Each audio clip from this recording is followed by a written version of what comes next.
नमस्कार प्यारे विद्यार्थियों, हम पढ़ रहे हैं कक्षा 8 का नया सिलेबस नए किताब के अनुसार। तो प्यारे विद्यार्थी, हमने चैप्टर स्टार्ट किया था चैप्टर नंबर 6 घन एवं घनमूल।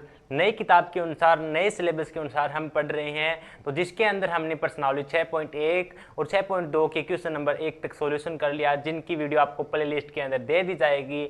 और आज हम स्टार्ट करने वाले हैं क्वेश्चन नंबर 2, और इसी के साथ हमारा ये चैप्टर है वो फिनिश हो जाएगा। और आपको पता भी नहीं लगा होगा कि हमने किस टाइम के अंदर इस चैप्टर को पूरा कर लिया होगा। बिल्कुल थोड़े से टाइम के अंदर हमने बहुत ज़्यादा सिलेबस को कवर करने की कोशिश की है। तो चलिए आज का प्यारा सेशन स्टार्ट करते हैं एक नए मोटिवेशन के साथ। तो देखिए, मुश्किलों से भाग जाना आसान होता है, मुश्किलों से भाग जाना आसान होता है। हर पहलू जिंदगी का इम्तिहान होता है। डरने वालों को मिलता नहीं कुछ जिंदगी में, डरने वालों को मिलता नहीं कुछ जिंदगी में। लड़ने वालों के कदमों में जहान होता है, लड़ने वालों के कदमों में जहान होता है। जी हाँ प्यारे साथियों, जब तक हम अच्छे तक लड़ेंगे और अपनी मेहनत के लिए, अपने सपने के लिए अच्छे से प्रैक्टिस करेंगे, तो हमें कोई हराने वाला पैदा नहीं होगा। तो देखिए, इसी जोरों शोरों की प्रैक्टिस के साथ, इसी हिम्मत के साथ हम लगे रहे, तो आपसे वादा करता हूं प्यारे दोस्तों, वो दिन दूर नहीं जिस दिन हम आपका रिजल्ट चेक कर रहे होंगे और आपका रिजल्ट आया होगा, और तब आपका 100 में से 100 मैथ के अंदर आएगा, तो आपको एक अंदर से खुशी अलग ही महसूस होगी। तो वो उस दिन के लिए पढ़ना है, हमें उस दिन के लिए पढ़ना है। तो क्या है क्वेश्चन नंबर 2, चलिए पढ़ते हैं। बताइए सत्य है असत्य। हमें देखिए इस क्वेश्चन नंबर 2 में सिर्फ सत्य या असत्य बताना है। क्वेश्चन को हल्के में बिल्कुल भी नहीं रहना है, क्योंकि हमें 100 में से 100 प्राप्त लेने हैं। तो क्वेश्चन में एक एक नंबर की क्वेश्चन यहाँ से बहुत पूछे जाते हैं, लगभग इसके 6 या 7 पार्ट है। इसको बताना है हमें सत्य या फिर असत्य। बिल्कुल मस्त है, अच्छी समझेंगे, ना कि हम रटेंगे, इस क्वेश्चन को जानेंगे बिल्कुल अच्छे तरीके से। ठीक है, सबसे पहला पार्ट क्या कहता है, समझिए कि किसी भी विषम संख्या का घन सम होता है। प्यारे विद्यार्थियों, सबसे पहले आप ये बताओ, क्या विषम संख्या को जानते हैं? कभी देखा है विषम संख्या से? कभी मिले हो सम संख्या से? तो चलिए मैं मिलाता हूं आपको विषम संख्या क्या होती है और सम संख्या क्या होती है। देखिए, सबसे पहले विषम संख्या बोल रहा है, जानिए क्या होती है विषम संख्या। विषम संख्या और एक होती है सम संख्या।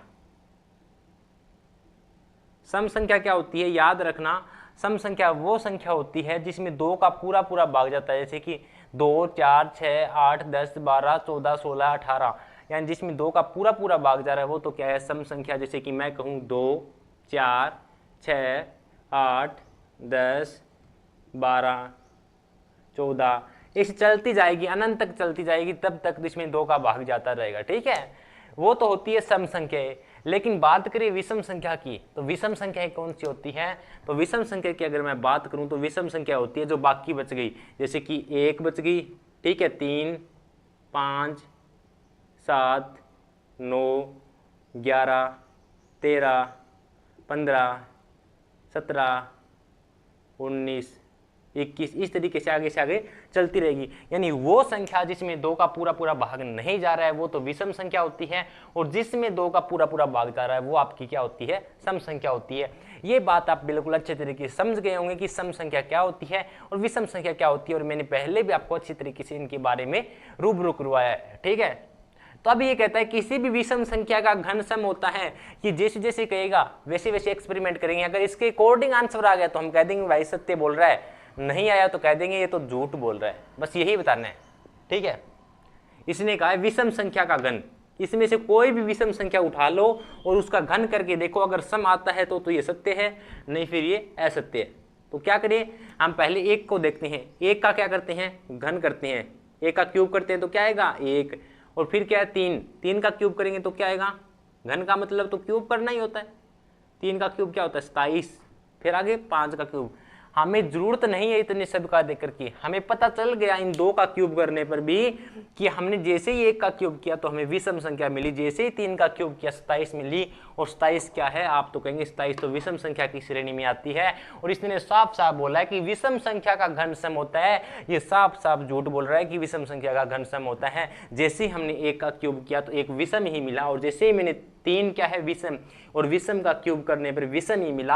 अंत इसने कहा है कि विषम संख्या का घन सम होता है। इसका मतलब साफ साफ झूठ बोल रहा है ये, यही हमें बताना था। आई होप कि मेरी बात को आप समझे होंगे बिल्कुल अच्छे से। तो आपको लिख देना है कि ये क्या है, असत्य, असत्य, बस इतना सा बताना आपको, ठीक है।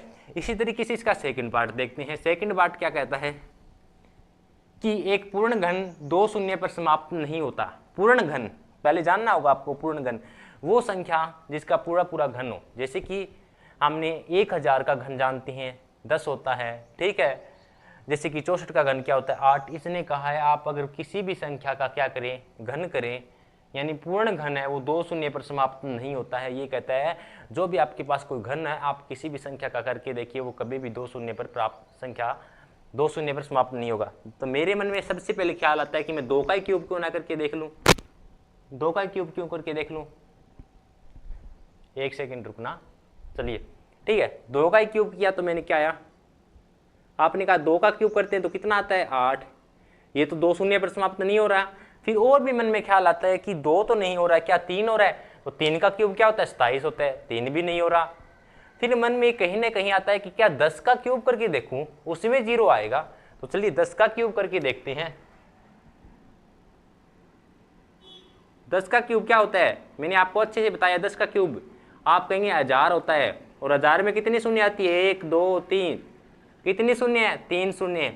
इसमें भी 3 शून्य आ रही है। इसने तो बोला है कि पूर्ण घन 2 शून्य पर समाप्त नहीं होता है, यानी इसकी बात कहीं ना कहीं सही लग रही है। हमने 2 या 3 संख्याओं का घन करके देखा और हमें पता चला 2 का भी क्यूब किया तो भी 1 8 आया, इसमें कोई शून्य नहीं आ रहा।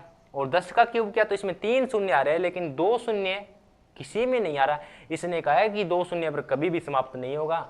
तो और भी बहुत सारी संख्या है आप करके देख सकते हैं, लेकिन आप कितनी भी संख्याओं का आप घन करके देख लेना, पूर्ण घन करके देख लेना, लेकिन याद रखना आपको कभी भी 2 संख्या नहीं, 2 शून्य कभी भी नहीं मिलेगी लास्ट में। ये देखो 1 और 2, आपको हमेशा या तो 3 मिलेंगे या 4 मिल सकते हैं, 5 मिल सकते हैं, लेकिन लास्ट में कभी भी 2 नहीं मिल सकते। आप कहेंगे सर लास्ट, आप कहेंगे सर 100 के लास्ट 100 में 2 शून्य होते हैं तो 100 किसका घन होता है बताओ। 100 किसी का घन होता ही नहीं है, पूर्ण घन होता ही नहीं है, बताओ 100 होता है कि। आप कहेंगे नहीं होता। 100 10 का स्क्वायर तो होता है, लेकिन घन किसी का भी नहीं होता है। 10 का स्क्वायर 100 तो होता है, लेकिन इसने तो कहा है कि पूर्ण घन में 2 शून्य पर समाप्त नहीं होता है। मतलब ये सही बोल रहा है, किसी भी संख्या का आप पूर्ण घन निकाल लेना, उसका कभी भी 2 शून्य नहीं आएंगे, उसमें या तो 3 आएंगे या उससे अधिक आ सकते हैं। आई होप कि आप मेरी बातों को समझे, ठीक है। इसी प्रकार इसका नेक्स्ट पार्ट देखते हैं। नेक्स्ट पार्ट क्या है, नेक्स्ट पार्ट है कि यदि किसी भी संख्या का वर्ग 5 पर समाप्त होता है तो उसका घन 25 पर समाप्त होता है। ये क्या बोल दिया, चलिए देखते हैं। डरना तो बिल्कुल भी नहीं है, हम वो बंदे हैं जो 100 में 100 लाने का वादा कर चुके हैं, तो इन क्वेश्चन को हम क्या समझेंगे, ये तो बिल्कुल चिंटी के समान हमारे सामने। यदि किसी संख्या का वर्ग, मैं कहूं किसी भी संख्या का वर्ग, जैसे कि मैं 5 का ही मान लेता हूं, 5 का वर्ग करो, कितना आएगा 5 का वर्ग, आपने कहा 5 का वर्ग तो 25 होता है, ठीक है। इसने कहा है किसी संख्या का वर्ग 5 पर समाप्त होता है। मैंने सोचा 5 का वर्ग, ठीक है 5 पे समाप्त होता है, ठीक सही बात है। आपको कोई भी संख्या मान लेना है, ठीक है। किसी भी संख्या का वर्ग 5 पर समाप्त होता है। मैंने 5 का स्क्वायर किया, यानी 5 का वर्ग किया तो 5 पे समाप्त होता है। तो इसने कहा उसका घन भी 25 पर समाप्त होगा। इसी का अगर आप घन करते हैं तो 25 पे समाप्त होता है। तो 5 का क्या करते हैं क्यूब करते हैं तो कितना आएगा 125, यानी इसका घन भी कितने पे समाप्त हो रहा है 25 पे। ये अर्थात आपको लगेगा कि ये तो सही बोल रहा है, लेकिन कहीं ना कहीं ये अंदर ही अंदर अपने आप से झूठ बोल रहा है और हमको सरेआम अपने हमको भी झूठा बना रहे हैं। देखिए इसने एक संख्या तो सही कर दी कि 5 का स्क्वायर करते हैं तो कि किसी भी संख्या का वर्ग करने पे उसका, किसी भी संख्या का वर्ग करने पे 5 पे समाप्त होता है। ये 5 पे समाप्त हो रहा है तो उसका घन 25 पे समाप्त होता है। 5 का घन किया तो 25 पे, यहाँ तो इसकी बात सही होगी। लेकिन आप ये बताओ कि 15 का जब हम स्क्वायर करते हैं तो कितना आएगा। आप कहेंगे 15 का स्क्वायर तो 225 होता है, यानी ये भी क्या होता है 5 पे समाप्त होता है। अगर 15 का स्क्वायर किया है वो 5 पे समाप्त होता है तो 15 का घन करूंगा तो 25 पे समाप्त होना चाहिए। यही बात बोल रहे हैं। ठीक है, तो 15 का क्या कर दो, क्यूब करके देखो। 15 का क्यूब कितना होता है, 3375। इसमें तो 25 पे समाप्त नहीं हुआ, तो ये क्या फंडा है। अर्थात आपको ये कभी भी नहीं सोचना है, अगर आपको एक संख्या अगर आपको कहीं ना कहीं दिख भी जाए तो आपको 2 या 3 ऐसी संख्याओं को गुणा करके देखना है, यानी घन करके देखना है, जिसके 5 पे समाप्त हो रही है और उसका घन है वो 25 पे समाप्त होता है, तब आपको पता चलेगा वो सही बोल रहा है। जैसे ही हमने पहली संख्या को किया तो हमें साफ साफ दिखाई दिया कि ये 5 पे समाप्त हो रहा है, ये 25 पे, इसकी बात सही लगी। लेकिन जैसे ही 15 पे आए तो 15 का स्क्वायर किया तो वो 5 पे समाप्त हो रहा है, लेकिन उसका घन है वो 25 पे समाप्त नहीं हो रहा है। इसने कहा उसका वर्ग 5 पे समाप्त होता है तो उसका घन 25 पे समाप्त होता है। हमने कहा भाई तू झूठ बोल रहा है, हमसे कोई झूठ बोल के आगे नहीं जा सकता, हम झूठ पकड़ लेते हैं। तो ये क्या है, ये भी क्या है, आप कहेंगे ये आपका असत्य है। और पहले वाला क्या था, सत्य, और ये क्या है, असत्य। ओके, आप मेरी बात यहां तक समझे होंगे।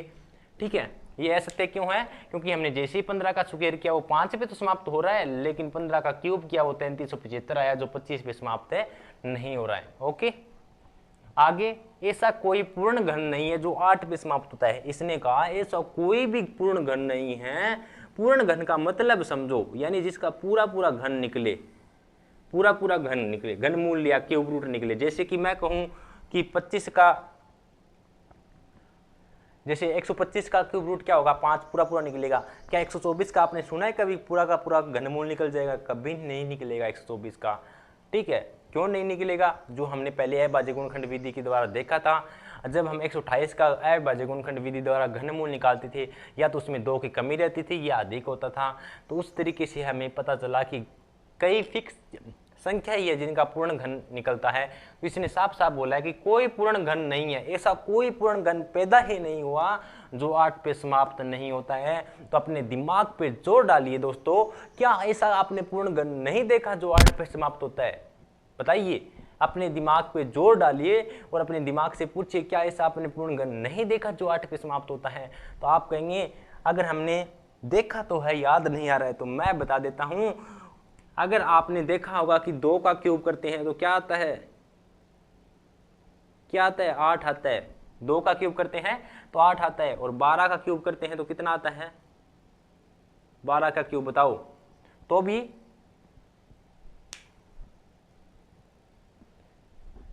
चलिए 12 का क्यूब करके देखते हैं, मुझे भी याद नहीं है। 12 का स्क्वायर 144, 144 को 12 से गुणा कर दो, 2 चौके 8, 2 चौके 8, 2 एकम 2, 4 4 और एक कितना आएगा 8, फिर 12 7, ठीक है, कितना आ गया 1728 आ गया। यानी 12 का क्यूब कितना है 1728 जो 8 पे समाप्त हो रहा है, और 2 का क्यूब कितना 8 पे। इसने कहा ऐसा कोई पूर्ण घन पैदा ही नहीं हुआ जो 8 पे समाप्त हो सकता है। हमने कहा भी आपके सामने 2 तो हमने दिखा दिए जो 8 पे समाप्त हो रहे हैं, ये भी 8 पे समाप्त हो रहा है, ये भी 8 पे समाप्त हो रहा है। इसका मतलब ये वाला भाई साहब भी झूठ बोल रहे हैं, हमें तो झूठ बोलने वाला ही मिल रहा है, सत्य तो सिर्फ एक नहीं बोला है। इसका मतलब ये भी क्या कह रहा है, ये भी बोल रहा है ये असत्य है, असत्य। ओके, यहां तक ये चारों पार्ट आप बिल्कुल अच्छे तरीके से समझ गए होंगे। आपको ने नहीं रटा होगा, अगर आपसे आज की बात कभी भी पूछे इन संख्याओं के बारे में तो आपको इस तरीके से करके देख लेना है। आपको कभी भी रटा रटाया नहीं है कि पहले का सत्य, दूसरे का असत्य, तीसरे का सत्य असत्य, ऐसे कभी नहीं करना है, क्योंकि वो विद्यार्थी कभी नहीं करेंगे जिसको अपने भविष्य में 100 में से 100 अपनी मार्कशीट में एक थप्पा लगाना है 100 में से 100 का, वो ऐसा कभी नहीं करेंगे। तो देखिए ये 4 पार्ट आपको अच्छे समझ में आ गया। चलिए नेक्स्ट पार्ट जानते हैं, इनके पार्ट नंबर 5 और 6 और 7। तो देखिए इसका पार्ट नंबर 5, 6 और 7 को और समझ लेते हैं। इसी के साथ इस एक्सरसाइज को कंप्लीट करेंगे। क्या है 5 नंबर पार्ट, 2 अंकों की संख्या का घन 3 अंकों वाली संख्या हो सकती है क्या। इसने पूछा है कि आपको 2 अंकों वाली संख्या का अगर आप घन करते हैं तो क्या वो 3 अंकों वाली संख्या हो सकती है। तो हमने कहा कि हमें तो नहीं पता, लेकिन हम करके बता सकते हैं भाई होगी या नहीं। तो देखिए सबसे पहले अगर मैं कहूं कि 2 अंकों की सबसे छोटी संख्या क्या होती है, देखो 9 होती है वो 1 अंक की होती है, जैसे ही 10 होता है वो 2 अंक की बन जाती है। तो 2 अंकों की सबसे छोटी संख्या 10 और 2 अंकों की सबसे बड़ी संख्या क्या होती है 99। ठीक है, तो 2 अंकों की सबसे छोटी संख्या मैं अगर 10 करूं, अगर 10 का स्क्वायर करूं तो कितना आएगा 1000 आएगा। ठीक है, जैसे कि मैं 11 का स्क्वायर करूं तो कितना आएगा, 11 का क्यूब करूं तो कितना आएगा 1331 आएगा। ठीक है, अब इसने कहा है, देखो हमने 2 लिख ली, बहुत है, हमें तो समझना है। इसने कहा है कि 2 अंकों की संख्या का आप घन करते हैं, हमने 2 अंकों की संख्या का हमने घन किया और हमें कितनी अंकों वाली संख्या मिली 1 2 3 4। कितनी अंकों की संख्या मिली 4, लेकिन ये कहता है कि 3 अंकों वाली हो सकती है। तो हमने कहा चाहे कुछ भी हो जाए 2 अंकों की संख्या का घन कभी भी 3 अंकों वाली संख्या नहीं हो सकता। क्यों नहीं हो सकता, क्योंकि हमने सबसे छोटी सी छोटी संख्या का घन किया है तो भी हमें 4 अंक मिले हैं। तो बड़ी सी बड़ी संख्या का घन करूंगा तो कितनी संख्या मिलेगी, इसका मतलब ये भी झूठ बोल रहा है कि 2 अंकों की संख्या का घन 3 अंकों वाली संख्या हो सकता है। अर्थात 2 अंकों की अगर आप घन करते हैं, क्यूब करते हैं, तो आपको 4 अंकों वाली संख्या मिलती है। कितने वालों, कितने अंकों की, 4 अंकों की। ठीक है, आई होप कि आप समझ गए होंगे इसको भी। ठीक है, तो ये भी क्या है, ये भी असत्य है, आप लिख देना। ठीक है, चलिए लिखते हैं, ये भी क्या है असत्य है, ये भी क्या है असत्य। ओके, अब कहते हैं 2 अंकों की संख्या के घन में 7 या अधिक अंक हो सकते हैं। इसने कहा कि 2 अंकों के अगर आप घन करते हैं, 2 अंकों की संख्या का घन करते हैं तो उसमें अंक आएंगे वो 7 या उससे अधिक हो सकते हैं। हमने कहा कि सबसे छोटी संख्या का हमने घन किया तो हमें कितना प्राप्त हुआ 4 अंकों वाली संख्या। सबसे बड़ी संख्या का और घन करके देख लेते हैं, अगर 7 या उससे अधिक अंक प्राप्त होंगे तो ये सत्य है, नहीं तो असत्य है। तो हमने क्या किया, 2 अंकों की सबसे छोटी संख्या क्या थी 10, और 10 का क्यूब किया तो कितना मिला 1000, यानी 4 अंकों वाली संख्या मिली। कितनी वाली, 4 अंकों की संख्या मिली।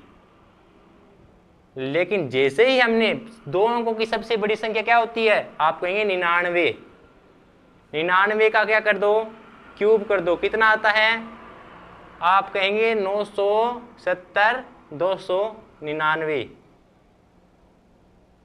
देखो हमने क्या किया, इसने कहा कि 2 अंकों की संख्या का अगर आप घन करते हैं तो आपको 7 या उससे अधिक अंक हो सकता है। इसने ये नहीं किया है, नहीं कहा है कि आप किसी भी संख्या का करो कि उसका ही होगा, लेकिन 2 अंकों की संख्या है उसका अगर आप घन करते हैं तो 7 या उससे अधिक हो सकता है। हमने सबसे छोटी संख्या और सबसे बड़ी संख्या का घन करके देखा, सबसे छोटी संख्या का जब घन किया तो हमें 4 अंक मिले और सबसे बड़ी संख्या का घन किया तो 1 2 3 4 5 6, कितने अंक मिले 6 अंक मिले। और ये कहता है कि आपको या तो 7 या उससे अधिक मिलेंगे, मतलब ये वाला भी झूठ बोल रहा है, हमें तो 6 से ज्यादा मिले ही नहीं। और इससे बड़ी संख्या क्या हो जाएगी 1000, वो तो 3 अंकों की हो जाएगी। इसने बोला है सिर्फ 2 अंकों का घन करने पर आपको 7 या उससे अधिक अंक मिलेंगे, तो वो तो जिंदगी में कभी पॉसिबल नहीं होगा कि हम 2 अंकों की संख्या का घन करें और हमें 7 या उससे अधिक अंक प्राप्त हो जाए। ओके, देखो हमने दोनों का करके देखा, आप कह देना ये भी क्या है असत्य है। ओके, ठीक है, अब इसका ये वाला पार्ट और समझ लेते हैं, लास्ट वाला पार्ट। ठीक है, कि 1 अंक वाली संख्या का घन 1 अंक वाली संख्या हो सकती है, बताओ, ये आपको बताना है कि 1 अंक वाली संख्या का घन है वो क्या 1 अंक वाली संख्या हो सकती है। तो सबसे पहले 1 अंक कौन सा होता है, 1 2 3 4 5 6 7 8 9, ये होता है। हो सकती का मतलब क्या हो सकता है, ये नहीं कहता है कि जितना भी 1 अंक है उन सभी का घन 1 अंक होगा, ये कभी भी नहीं कह सकता। इसने संभावना व्यक्त की है कि 1 अंक वाली संख्या का घन 1 हो सकता है, या तो आपको 1 संख्या मिलेगी या 2 संख्या मिल सकती है, 3 भी मिल सकती है, लेकिन ये कभी भी नहीं कह रहा है कि पूरी की पूरी जितनी भी आपको 1 अंक वाली संख्या मिलेगी वो पूरी की पूरी 1 अंक की नहीं होगी। जैसे कि मैं बात करूं, अगर हम कहें कि 1 का क्यूब करते हैं तो कितना मिलता है, 1 का क्यूब 1, 2 का क्यूब कितना मिलता है 8, लेकिन जैसे ही हमने 3 का क्यूब किया कितना मिला 27।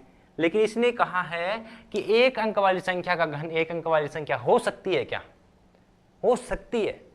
इसने ये कभी भी नहीं किया कि होगी, सारी की सारी होगी। इसने कहा भी 1 भी हो सकती है 2 भी हो सकती है, इसने संभावना व्यक्त की है। ठीक है। तो एक अंक वाली संख्या का एक घन हो रहा है ना, एक अंक का हमने घन किया तो एक मिल रहा है, दो का किया तो एक संख्या ही मिल रही है, ठीक है। लेकिन इसका क्या 27 मिल रही है, इससे हमें कोई मतलब नहीं। इससे ने पूछा है कि ऐसी कोई संख्या है क्या जिसका आप एक अंक वाली संख्या का आप घन करिए और आपको एक अंक वाली संख्या ही मिल जाए, तो आपको कह देना कि वो 1 और 2 है जिसका हमने घन किया और हमें एक अंक वाली संख्या ही प्राप्त हुई। इसका मतलब ये वाला भाई साहब है वो सत्य बोल रहा है। क्या बोल रहा है? सत्य बोल रहा है, ठीक है। तो आप लिख देना सत्य। देखो हमने इतने पार्ट किए, इतने पार्ट में हमें सत्य यानी सच बोलने वाले 2 ही इंसान मिले, 7 पार्टों में से 5 पार्ट तो हमें असत्य वाले मिले। तो आप इस बात से अंदाजा लगा सकते हैं कि इस दुनिया में झूठे लोग कितने और सच्चे लोग कितने हैं। तो अपने आप पे मेहनत करना दोस्त, किसी दूसरे के भरोसे कभी भी मत रहना। अपने आप को इस तरह झोंक दो इस हिम्मत की आग में, इस मुसीबत की आग में, कि जिस दिन रिजल्ट आए तो उस दिन हमारा चर्चा अपने जो गांव में जरूर होना चाहिए। तो देखिए कैसी लगी क्लास, आपको पसंद आई क्या? हमारा कंटेंट आपको समझ में आया? क्लास अच्छी लगी हो तो प्यारा सा लाइक और कमेंट करके जरूर बताना। अगर आप इसी तरीके से कक्षा 8, 9, 10 का पूरा मैथ बिल्कुल फ्री ऑफ कॉस्ट सीखना चाहते हैं तो आज ही हमारे यूट्यूब चैनल मैथ की आवाज़ को ज्वाइन कीजिए और आपको हमारे यूट्यूब चैनल पे साइंस से जुड़े क्वेश्चन और मैथ से जुड़े इंपॉर्टेंट क्वेश्चन को आपको प्रोवाइड कराया जाता है ताकि आपकी बेहतरीन तैयारी हो सके और आप मैथ में इतने पावरफुल इंसान बन जाए कि देखते ही आपका इंसान जब भी आप क्वेश्चन देखिए तो आप उस पर डायरेक्ट अटैक करके आप उसका आंसर निकाल दें। तो देखिए ये आपके ऊपर, अगर आप सब्सक्राइब करना चाहिए तो कर सकते हैं, आपको किसी भी तरीके का आप पर दबाव नहीं है, ठीक है। तो चलिए आज के लिए इतना ही, मिलते हैं कल के नेक्स्ट चैप्टर के साथ। आज ये हमारा चैप्टर फिनिश हो चुका है और आपकी सभी की सभी वीडियो आपको प्ले लिस्ट के अंदर मिल जाएगी, आप वहां से देख लेना, ठीक है। मिलते हैं किसी और चैप्टर के साथ, तब तक के लिए जय हिंद जय भारत।